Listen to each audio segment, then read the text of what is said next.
Good morning, all. Our today's class is about isolation in endodontics or moisture control in endodontics. So, through this class, I would like to explain these points.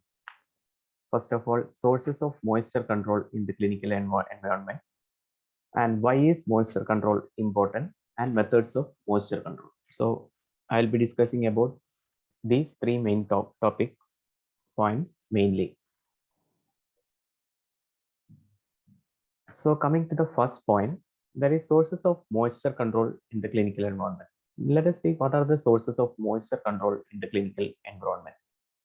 So we can classify this into first one, saliva. So in the oral environment, saliva is one of the important source of moisture control. So basically, you know that it is secreted from the major salivary glands, parotid, submandibular, and sublingual, and from the minor salivary glands. Then the second source of moisture is from blood. It can be from inflamed gingival tissues, blood oozing out from inflamed gingival tissues, or blood oozing out from any iatrogenic damage. So these are the sources, second source of moisture in the oral and in the clinical environment. The third one being the gingival crevicular fluid. Again, this can be from inflamed gingival tissues. Now, the four main source of moisture is from water or dental materials. So again, this can be from the water coming from the rotary instruments or the water from the triplex syringe. Materials we may use during treatment. So that is also another source of moisture. The materials that the dental materials we use, like etchants, acid etchants, irrigant solutions, etc. So these are the main sources of moisture control, moisture in the clinical environment. Now let us think about why is moisture control so important, or why we want to restrict the moisture within our operating field. So these are the main factor for restricting the moisture in the oral operating environment. The first one is patient related factors. So first one is comfort. So the patient becomes more comfortable when there is absolute moisture control, like the patient does not want to spit often, or does not feel like swallowing, or does not feel any unpleasant feeling from the excessive amount of moisture that is coming into his oral cavity. And likewise, it protects the patients from swallowing or aspirating foreign bodies also. So these are the patient related factors of moisture control. And also it protects patient from soft tissue injury or the tongue, cheeks by retracting them from operating field. So certain moisture control levels also the moisture control measures also protects the patient's soft tissues like tongue, cheeks by retracting while attempting to achieve this moisture control, and so they help from unnecessary tissue injury, or it protects the soft tissues also from the operating field. Another factor which can be said to be related to some patient factor requiring moisture control is again some incidents, unpleasant incidents or events which can later on lead to a medico-legal issue. So while searching the literature review, we can find that there are a lot of medical legal cases, especially occurring in endodontic field. So I have quoted one or two examples. So from this reported literature, the first one, a small round burr detached from the slow speed handpiece and lodged in patient's left bronchus. So the image is given, radiographic image is given. You can see that a small round burr detached from the slow speed handpiece and lodged in patient's left bronchus.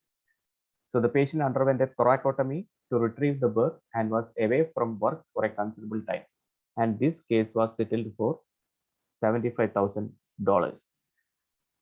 So that shows one unpleasant incident accidentally when a round burr detached from the slow speed handpiece and lodged in patients. So this is an incident depicting the example of any damage that can occur to the patient from just like detaching an instrument part or piece or any object or any dental material during the operation. Another fact is, an example is a disturbing number of endodontic instruments find themselves in patients' gastrointestinal tracts. The importance of rubber dam in endodontic procedures is well documented. So, a lot of incidents have been reported due to separated instruments or such instruments like endodontic files and so many tiny instruments which are separated from the equipments during the operation or during the operative procedure, which are accidentally carried into the GI tract of the patient. So this also shows one very important need of protection to the patient, which are achieved sometimes as part of a moisture control measure. While we try to block the moisture or through some equipments like rubber dam, it also protects the patients from such injuries, which can be very fatal to the patient. Now, coming to the operator related factors. First one is infection control to minimize aerosol production. So when complete moisture control is achieved, there's a great level of infection control that is coming as part of that. It helps to minimize aerosol production also. Increased accessibility to operative site, allowing greater convenience and efficiency of operation is another feature of moisture control. So that's very clear. When we achieve this complete moisture control, it provides increased accessibility to operative site, allowing greater convenience and efficiency of operation. So the patient becomes more comfortable, the operator becomes more comfortable, and increased accessibility is there and allowing greater convenience for the operator. The procedures patients need to swallow causes fewer problems. So such procedures becomes very easy. Patients need not swallow any content of the products or any liquids or solvents coming into the patient's mouth. Then the next point is improves visibility of the working field and diagnosis. This is very important because when we achieve complete moisture control, obviously it improves visibility of the working field and thereby increasing the diagnostic accuracy. So when the moisture control is achieved to the maximum level, it improves the visibility of the operating field and it prevents contamination of cavity preparation or the root canal also. So cavity preparation or root canal treatment for cavity preparation, that is the cavity preparation or access cavity preparation for a root canal treatment. So this becomes very important when you consider the facts like fogging of the dental mirror. So such incidents are very limited with a complete moisture controlled atmosphere. And the hemorrhage from gingiva does not enter the operative site. So that's also another important feature. If any accidental hemorrhage or any hemorrhage from the gingiva does not enter the operative site when we achieve the measures for moisture control. And also the blood and the fluids, for example, for after doing an access cavity preparation, any blood or any tissue exudate that can come into the oral environment from the root canal space. All these can be controlled so that the patient is also comfortable and the operator gets a better visibility for the operating site, thereby achieving better treatment results.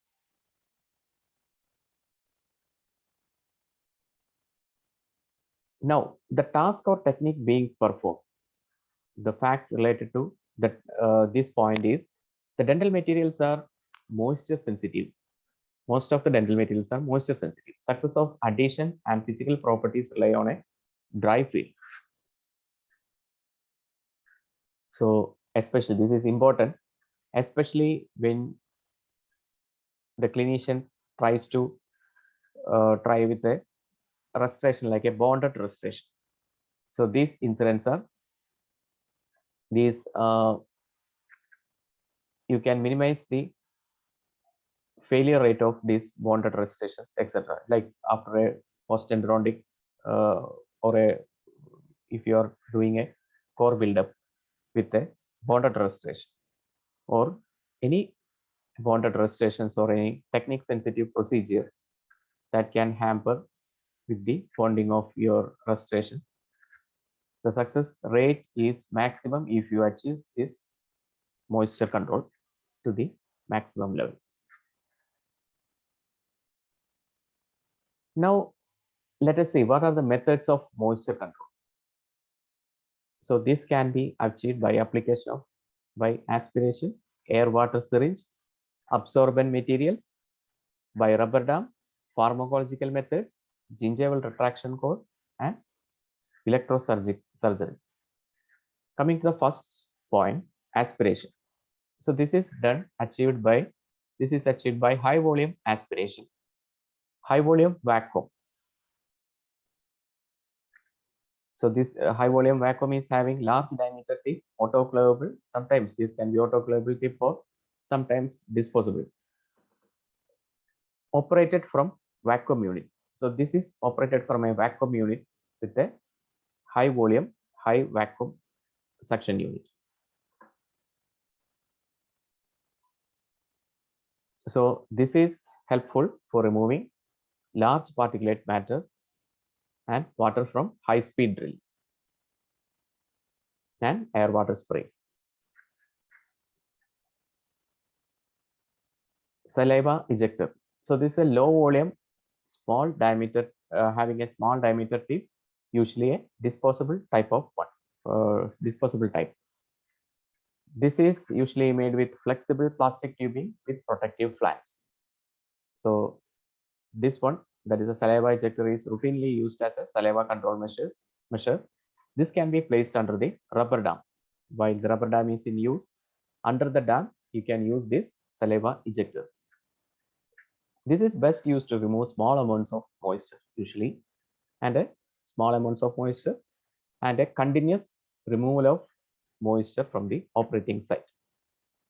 This can be used in conjunction with other methods of moisture control also.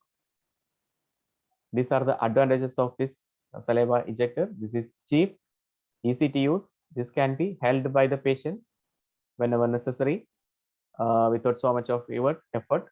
And some have flanges attached with it, which can retract tongue and floor of the mouth. Whereas coming to the disadvantages of this can be uncomfortable for few patients if used inappropriately. Some patients, if they does not place within the mouth, this can impinge on the soft tissues and cause some uncomfortable feeling. It may cause soft tissue damage. Care must be taken not to second patient's tissues and into the tip. Active tongues can make placement difficult. So certain patients are having very active tongue with high muscular activity, and it can be very difficult for placement in such patients. Low volume aspirators don't remove solids well. So this is another disadvantage. So it's a comparison between high volume and low volume evacuators. Now the second one is air water syringe. Coming to the application, air blast useful to dry tooth or soft tissues during examination or used during operative procedures. So during some operative procedures, you may need to dry the tooth or the soft tissues with a blast of air or a blast of air water, mixed blast of air water. So this is used in such places. Advantages are this is very easy to use, be convenient, whereas the disadvantages needs greater caution with use as can dehydrate dentin and cause pain and discomfort to the patient, especially when the patient is having uh, like a pulpal pathology or some uh, dentinal hypersensitivity. When you use this air water syringe, the blast of air itself can cause it can dehydrate the dentin and cause pain. Or if the patient is having some pulpal pathology, with a symptomatic pulpal pathology, when you clinician blows this air water spray, it can cause pain, sudden pain to the patient. It is not effective if large volumes of moisture is used. It can just transfer moisture from one tooth to the next. So if large volumes of moisture is used for this blast, it's not so effective. It can just transfer moisture from one tooth to the next, it says. Coming to the third point, absorbent materials, cotton rolls, pellets, gauze, cellulose wafers. Coming to the application of these absorbent materials, cotton rolls placed in buccal or lingual sulcus and cellulose wafers placed in the buccal sulcus. It can place cotton rolls over parotid duct to control parotid flow. These are used to absorb saliva and other fluids for short periods of time. Example, during any examinations, fissure sealants, application, or polishing. So during all these procedures, these are used to absorb saliva and other fluids. So basically, these are cotton rolls placed in buccal side or lingual side of the oral cavity and cellulose wafers placed in the buccal sulcus. So these images shows how it looks like, absorbent materials and its placement. It can be used with other methods of moisture control also, like saliva ejector. When removing cotton rolls or cellulose wafers, you have to make sure that they are moist to prevent inadvertent removal of the epithelium. So that's also very important, especially if you accidentally use it in a patient having some incidents of xerostomy, etc. If you keep it for a prolonged time and when you try to remove it, if it is there is so much of dry condition, there can be some epithelial lacerations. So you have to take care of that. Make sure while removing it is moist. The advantages are effective to control small amounts of moisture, attract soft tissues at the same time. Whereas the disadvantages are only provides short-term moisture control, ineffective if high volumes of fluid has to be used, active tense and shallow sulcate may make placement and retention difficult.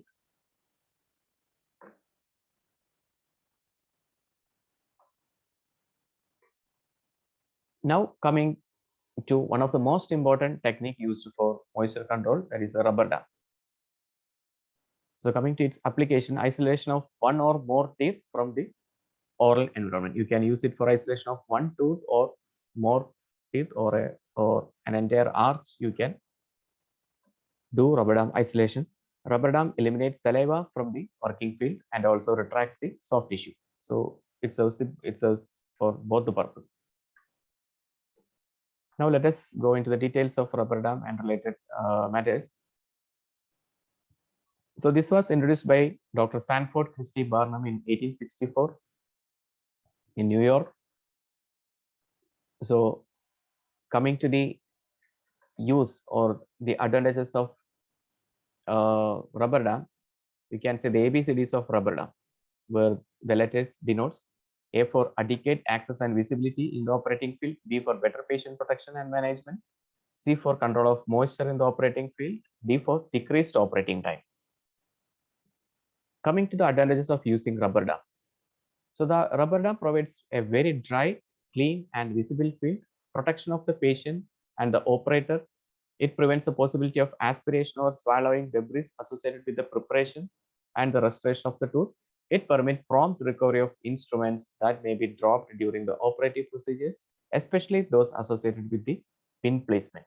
So any pin placement or any sharp objects or any rotary instruments or any high-speed rotary instruments that can get detached from the equipment, or any hand files or anything that can be dropped with some any sharp or having a toxic or having a toxic potential or deleterious effect to the body, all this can be prevented going into the GI tract or into the bronchus of the patient.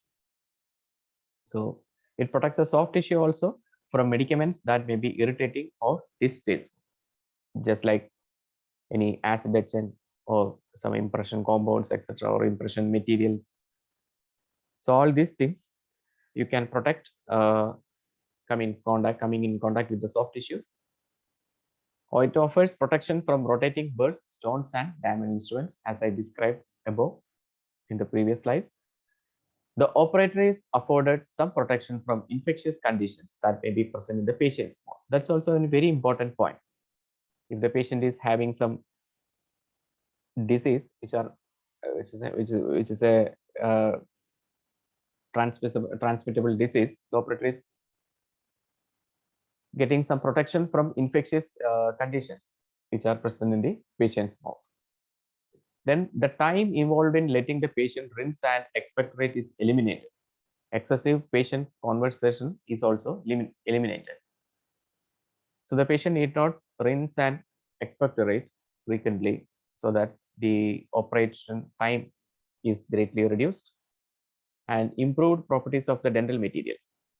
So obviously, when you achieve complete moisture control, there is improved properties of the dental materials.